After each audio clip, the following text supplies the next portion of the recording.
সম্প্রতি আপনারা লক্ষ্য করেছেন ঝিনাইদহের একজন এমপি সাহেব আরুল আজিম আনার, ঠিক না?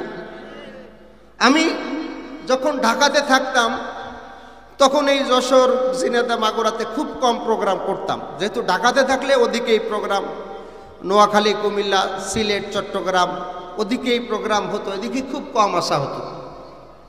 যেহেতু আলহামদুলিল্লাহ নির্বাচন করেছি, ইউনিয়নের চেয়ারম্যানের দায়িত্ব আল্লাহ পাক রব্বুল আলামিন আমানত দিয়েছেন, তো ঢাকা থেকে সব কিছু নিয়ে বাড়িতে চলে আসছি, যে কারণে এলাকার প্রোগ্রামগুলো অনেক বেশি করা হয়।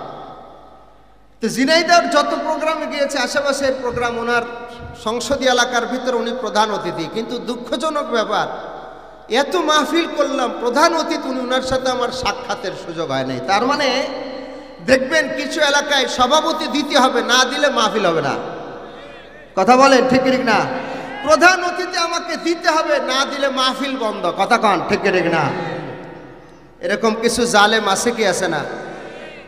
ক্ষমতার চেয়ারটা ওনাকে দিতে হবে, নতুবা সব বন্ধ। কথা বলেন।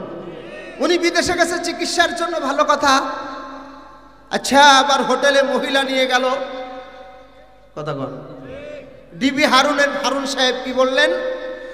যে ওনাকে আল্লাহ পাক মাফ করুক, এভাবে নৃশংস হত্যা যারা করেছে তাদের নিন্দা জানায়। কথা বলে ঠিক ঠিক না? যে তার হাড্ডিগুলো আলাদা করা হয়েছে, গোশতগুলো আলাদা করা হয়েছে, টুকরা টুকরা করা হয়েছে, আবার মশলাও দেওয়া হয়েছে, হলুদ দিয়েছে, যাতে করে যদি কেউ ধরে বলবে যে এটা কোনো প্রাণীর গোশত, গরুর গোশত বা ছাগলের গোশত। এত বড় একজন সংসদ, আজকে তার একটা অঙ্গ প্রত্যঙ্গ আজকে নাই। কথা বলে ঠিক না? দোস্ত, দুনিয়াটাই ক্ষণস্থায়ী, কার কখন ডাক আসে, কিভাবে কার কখন বিদায় হয়, ইন্তেকাল হয়, বলা যায় না।